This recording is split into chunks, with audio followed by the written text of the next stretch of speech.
Rashad, why you didn't Anyways, hit me up? Hey, Rashad. What's up, Rashad? Thank you, Rashad. brother, I love you, brother. Trump, lit, What's up, any, Rashad? yeah. What it do, boy? We walking Hey, around the Rashad. world. Okay, I'm a plug in that beat. Okay, I'm a plug. What's up, everybody? My name is rashadmilligan. If you are new to the channel, this is the road to 10K subs. Now, the one topic that I do want to talk about today, and it's my journalism on TL, man. First of all, I just want to say I'm so proud of Elle Duncan, bro. Like, so proud of her, just of how far she's come, and her like she never just is well, what's that J-Day Christian. J-Day Christian for sure. What's that? She never she's never satisfied. She never just settles. It's always more and more and more, higher levels, higher levels. She could have where she was, being a part of the big three on ESPN. It was such a large deal and things of that sort. ESPN gave Elle everything she wanted. Sports Center hosting duties. They gave her her own radio show, which she just was considerate enough to bring me on when they talked about Mississippi a few years ago and things of that sort. Um, and now she had a show on.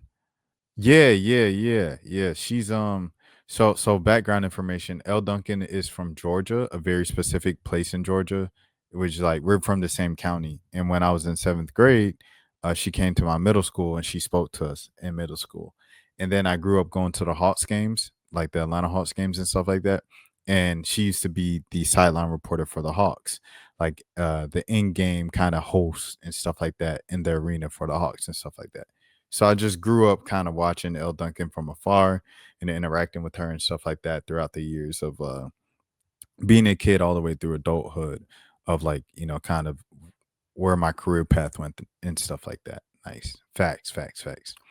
So yeah, with that being said, like Elle, she she had everything at ESPN, the worldwide leader, and to leave that to continue to elevate and continue to progress in your career and see something, you have to be a visionary to see something like that. Of like, okay, this is where the industry's going. That's the main reason why I wanted to talk about this, because I think outside of just it being a big deal for ESPN to kind of like her leaving ESPN and they're no longer being a big three and things of that sort, Andrea Carter and Chiney Nwumike, and the growth of women's basketball and women's basketball having sort of a inside the NBA type esque show for the women's basketball side and things of that sort.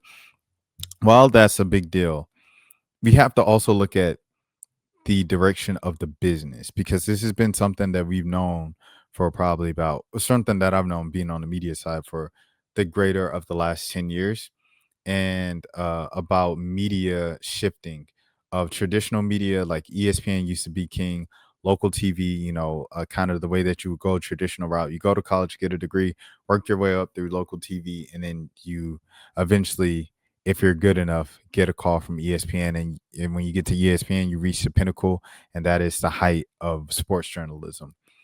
It started to shift away from that when kids my age, when we were in college, nearly 10 years ago at this point, when we were in college, it was like none of the kids my age had cable subscriptions. And that was the first sign of like, oh, you don't have cable? You don't have cable? They all watch through Hulu and they watch through different things, YouTube TV, whatever the kids might be. Hold on, give me a second. Excuse me. But they watch through Hulu, they watch through YouTube TV, they watch through all these different avenues to watch games and to keep up with stuff. So I was like, okay, why am I in a rush to go to a small market on local TV where where I know most people my age who are becoming the new adults, we aren't tuning into, we aren't watching, we aren't supporting. And when companies, these media places, when they do layoffs, the first department they look to and they go to are indeed the sports department, because sports and local news is the smallest department. It's got the smallest segment at the end of every single newscast. It's like 30 minutes of news, 5 minutes of sports, and then you have 1 minute for the lottery. And so when I saw that, I was like, bro, nah, I don't know about that. I think writing just gave me so much more kind of options. I could go video still, I could still do this, I could still do radio, I could still do it just opened up that lane for me. And writing, I felt like had a large kind of online presence already because they already shifted. Dan, what's ham, my dog? I'm gonna invite you on, Dan. I'm gonna invite you on tonight. This is the only thing I'm talking on stream tonight is just Elle Duncan, but I'm gonna invite you on, bro, for sure. Um, yeah. So, like I said with this thing, man, like writing, they already moved online because the physical print edition already, what I'm saying, ended with writing. So because of that, they already were kind of like moving on to digital, where journalism and media was already moving and where it was. And I felt like TV didn't shift there yet. And I just saw it coming. I was like, I feel like the same way that happened to newspapers in the late 2000s, I think that's going to happen to um, TV stations in the future. So with that being said, now I felt like we've seen it on the local level and we've seen it through some big things. I remember Sports Center LA. You could look at this earlier this year of Sports Center LA and ESPN leaving LA altogether, shutting down the LA studios, and instead of going back to the East Coast and continuing on with its ESPN career, Stanford Red just said, "I'm going to retire." Or I'm not gonna return to ESPN and things of that sort. So he said that, and then he gets with Neil Everett, the freshly retired guy at ESPN, and they decide to make a Twitch channel together. They have a Twitch channel together where they clip up the clips and they go on YouTube. Make sure you guys subscribe to them. The Stan and Neil show. I have to do a better job of keeping up with all their segments, but I can shout them out. So that's what I'm gonna do right now. This very second.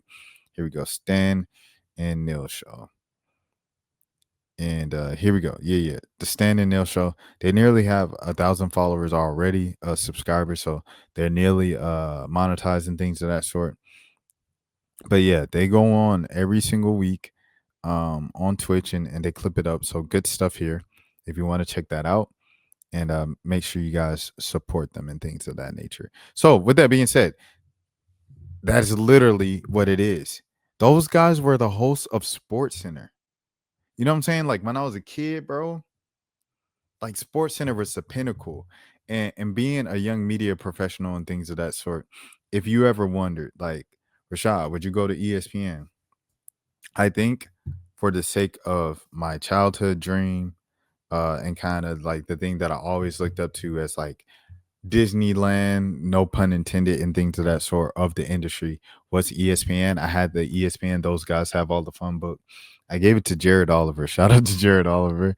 And he gave it back to me, I believe, but I ironically then lost it after he gave me back the book.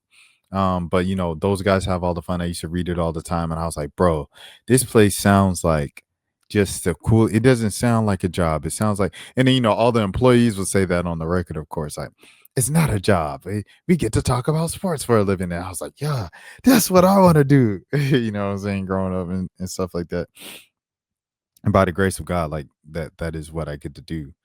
And I still complain and stuff like that. Let's be grateful. Let's take a step back, look at the big picture, and be grateful this Thanksgiving week and stuff. I'll work on that. But yeah, man. And then the This Is Sports Center commercials, they were so cool and funny all the time. And the campus of ESPN on Bristol, it just looked like I said, Disney World, Disneyland, and no pun intended. And so it was just like, bro, if ESPN called and they recruited me and stuff like that, I think I would, what I'm saying, hear them out just for the sake of my inner child and my, the things that I grew up with. But just on a let's keep it, what I'm saying, on the surface level of outside looking in, bird's eye view of things. This is what's going on, bro. What's going on is ESPN, it feels like they're slowly losing their quote unquote important significance in the space and things of that sort. And it's not just ESPN's fault. It's not just ESPN. It is traditional media in total.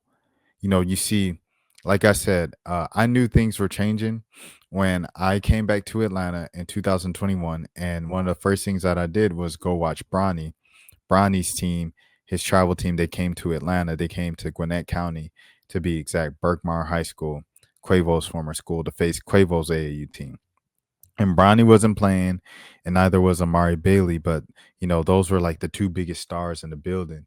And so Quavo was there, and G Herbo was there, and another celebrity is there, and stuff like that.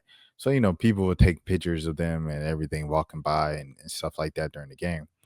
But there was one person that had the entire crowd follow them out the gym. And I'm talking about all the students, everybody under the age of 18, followed this person out the gym and kind of just made a huge scene. And it was Casanat.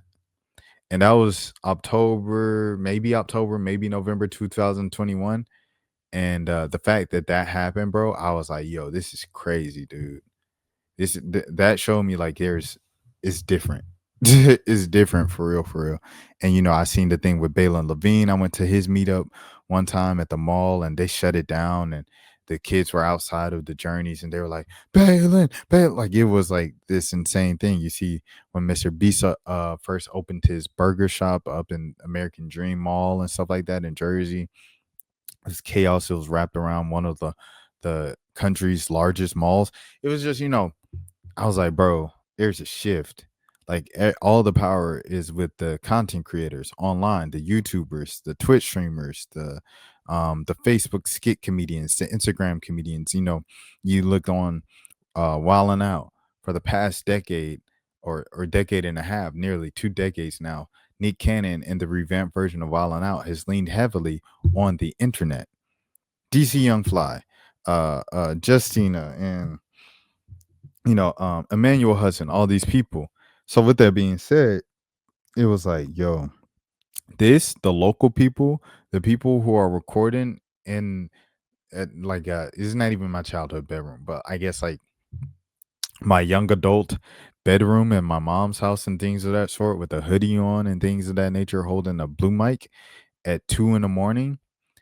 That has become like the premier journalism. That's become I wouldn't call this journalism. This ain't journalism, by the way. As a journalist, I feel like it's responsible for me to say that. This is commentary. This is online commentary. But we've become the premier online commentary. When you look at Don Lemon, who has he probably has surpassed 1 million YouTube subscribers in the past 2 years of having a platform and things of that nature. All of those things, man. The tide has just shifted. We have people who would traditionally just look down on all of this stuff, go to streaming services and online. That brings us to Elle Duncan, leaving ESPN, the worldwide leader in sports and sports media, for a streaming platform in Netflix. So with that being said, let's get into it. I haven't read any of the actual stories of getting in depth into it, so this is my first time doing so. And first of all, I want to see this. Let me see this. Happy birthday to the GOAT. My mom's likes include purple, crime docs, movies, UConn women's basketball, massages so deep they border and singing in the car. Loves includes Broncos and family, dislikes taking pictures, hence the 3 I post every year. That's it. The highlight of my adult life is that she's a daily part of it. Y'all wish Tony a happy birthday. Happy birthday to Elle Duncan's mom for sure. Shouts out, man. Happy birthday to Miss Tony, Elle Duncan's mama, man. 100%. That's good stuff right there. Okay. All right, here we go. Inside Elle Duncan's exit sets off a stampede inside of ESPN. Elle Duncan's exit sets off a stampede inside of ESPN. This is from Front Office Sports. The resumes are flying once for sales. Front Office Sports. There's going to be a lot of people fighting for these jobs. Here we go. Michael McCarthy. News of Elle Duncan's possible jump to Netflix set off a quote-unquote stampede of on-air talent, angling to fill her multiple marquee roles within ESPN. Sources tell Front Office Sports. Scores of on-air talents, both with experience covering women's basketball and working as hosts, are eyeing Duncan's portfolio of jobs with the 4 letters. They include hosting the 6 p.m. Sports Center with Kevin Nagandi, as well as serving as the college women's basketball host for College Game Day and a host of WNBA Countdown. The resumes are flying. There's going to be a lot of people fighting for these jobs. Burke's phones is going to be lighting up, says one source, referring to ESPN president of content, Burke Mangus. As of Tuesday afternoon, Duncan's departure was not even official yet, and she was still talking with ESPN managers about her future. But given ESPN and Fox hardline stances against sharing talent with streamers, it is unlikely she'll be able to pull off an arrangement where she works for both Disney and Netflix. Instead, Duncan will probably leave ESPN when her contract expires at the end of 2025, says sources. The Athletic first reported Duncan's negotiations with Netflix. ESPN won't rush into hiring Duncan's replacements either, as the network did with Molly Quinn when she first left First Take. It will likely take a few months to audition people inside and outside of the network. ESPN eventually tapped Shay Cornett to succeed Quinn, as first reported by Front Office Sports. ESPN has a deep bench with its TV and digital operations. Here are 11 names hearing we be told to succeed Duncan's in her various roles. Bro, what if my name was on here? I'd be like, what the heck? Me? Said inside ESPN. Malika Andrews. She already has 20 jobs. Malika already has 20 jobs, bro. Andrea Carter also has multiple jobs. She's still a part of the women's basketball trio with Duncan and Chinea Wumake the past couple of seasons. Triple Dare analyst, reporter, and host. Speaking of Wumake, Chinea Wumake, the rising star, has done just about everything for ESPN. The former WNBA All-Star covers pro and college women's basketball. She even executively produced the ESPN Films documentary 144 about the WNBA's 2020 season. Christine Williamson. Shout out to Christine Williamson. I'm all in for that for sure. She's got SportsCenter anchoring experience, frequently co-hosting the 2 p.m. version with Matt Berry. Williamson also filled in for Quam and got a long look for management and for the First Take hosting job. Monica McNutt also going for that one. The former and friend of the channel, Monica McNutt. A former Georgetown star, knows both pro and college hoops. She went viral for standing up to Stephen A. Smith on his own show, but she's more of an analyst than just a host or an anchor. But she can do that too if needed. Amina Smith, shouts out to Amina Smith. I rock with Amina Smith. I don't really know, you know what I'm saying?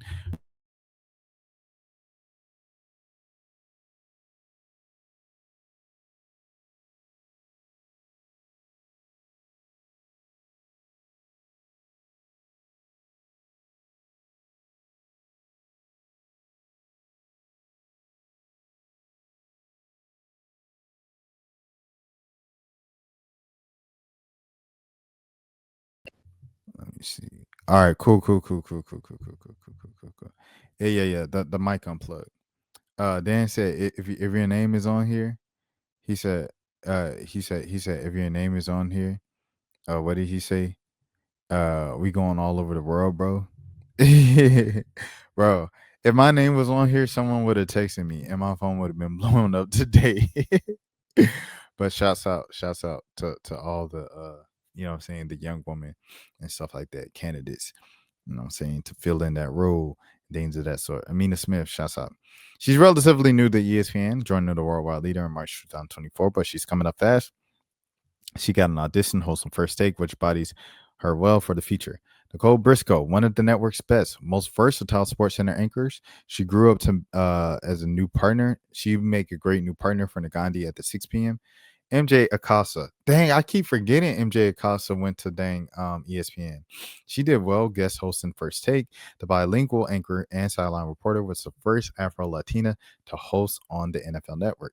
Kelsey Riggs Cuff. She served as a studio host for ESPN's regular season and postseason college women's basketball since 2021, including the NCAA tournament. She also hosts ACC Network's Nothing But Net, which covers both men's and women's hoops. All right, outside of ESPN. Jamie Erdahl, the host of NFL Network's Good Morning Football, is not known for her hoops coverage, but nobody knows what will happen to her the morning show if the proposed NFL Network ESPN merger goes through. Did we mention that she was a point guard for the St. Olaf College in Minnesota? You didn't. And Amanda Guerrera. So these are 11 names, all women, and yeah, and then even the women from outside of ESPN are connected to ESPN. Amanda Guerrera, keep an eye out on this host reporter for CBS Sports. Plenty of hosting experiences via the NFL Today Plus and CBS Sports headquarters. ESPN and Netflix declined to comment for this story. Chris Williamson, I'm also looking at Chris Williamson. I'm throwing his name in the hat. Chris Williamson, where you at? Where you at, twin? Huh? They say ESPN needs you, twin, huh? But the big three, losing the big three is gonna like be trash for the sport, bro. I ain't gonna lie. We lost the big three. It's so hard to say goodbye. to yesterday. Ah. All right, we're gonna go to let's go to Yahoo Sports. ESPN's Elle Duncan reportedly joining Netflix as the quote unquote face of streamer sports coverage. This is written by Jason Owens. Longtime ESPN host and Sports Center anchor Elle Duncan is on the verge of joining Netflix as the quote unquote face of the streamer sports coverage.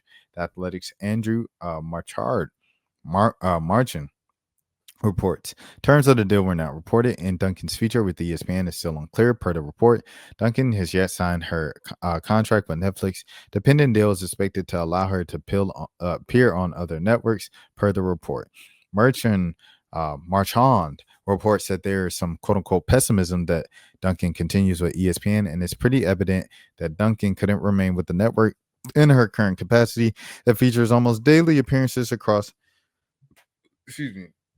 multiple platforms, and Netflix becomes our priority.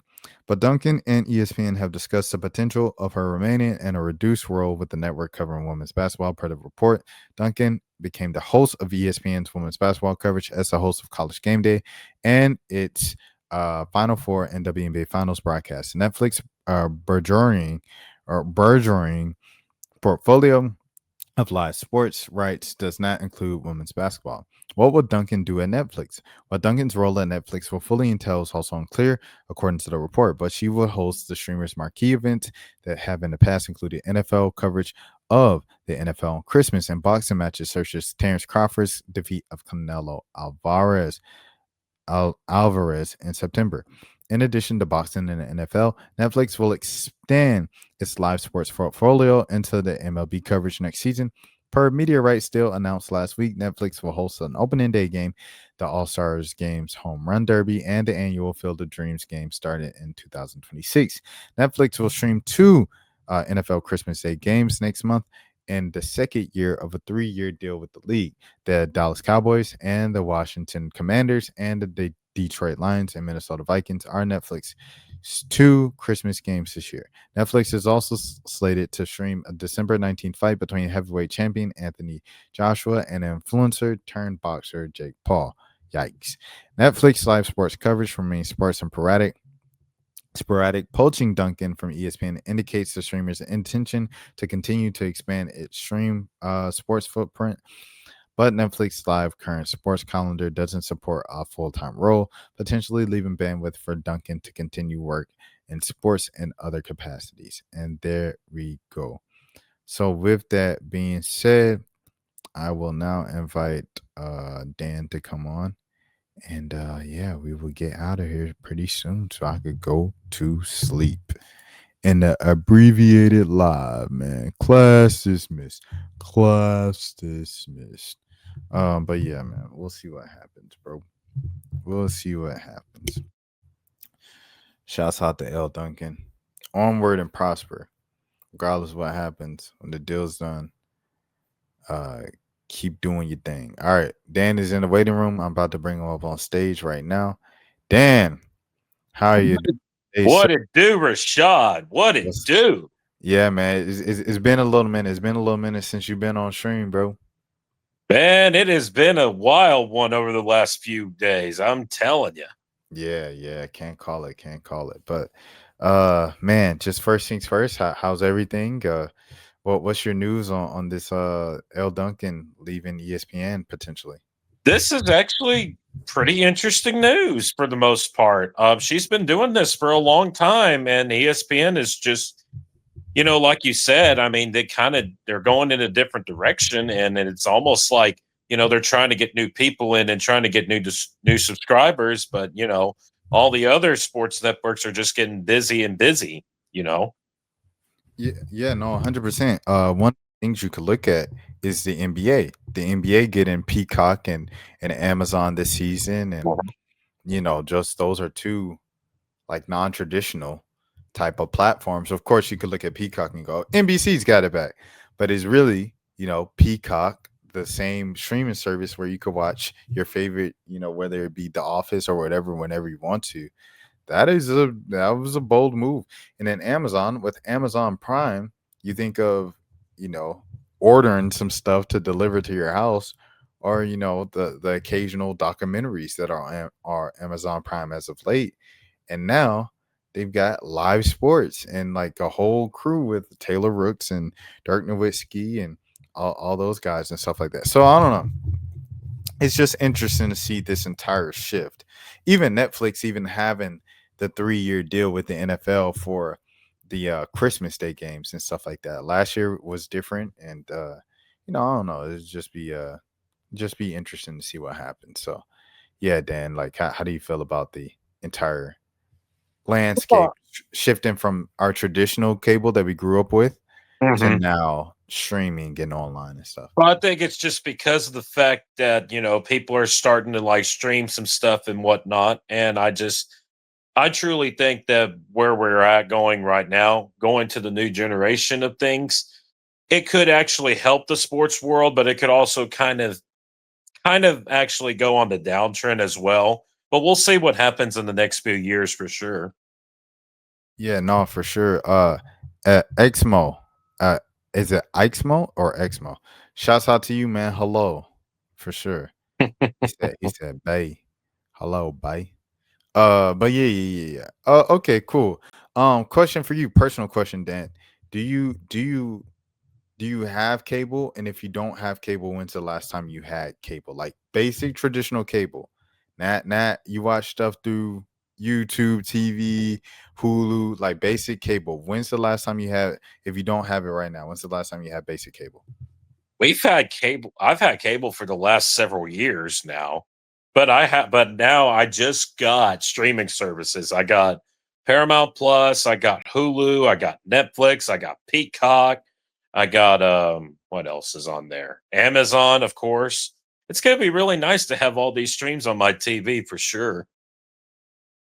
No, 100%. Well, I feel like you're in the minority of like I guess people our age, I'll say. Not in the minority overall, but in the minority of people our age and everything. Uh because I haven't had cable personally since when I moved to Mississippi. I'm trying to think. I moved to Mississippi in 2019. So I haven't had cable since 2019. Oh wow, that's interesting. It's been all streaming services and the internet to watch everything, to watch shows and Fire Stick. I was watching some stuff on there, and Mhm. the digital antenna, of course. So yeah, I mean, I just haven't been watching regular cable, and it's just how I've been getting by for like the last 6 years. Yeah, wow, that's interesting, man. Yeah. Very interesting. So moving on, one of those Christmas. Rashad, why you Anyway, didn't hit me up? Hey, Rashad. What's up, Rashad? Thank you, Rashad. Brother, I love you, brother. What's up, Rashad? What it do, boy? Hey, Rashad.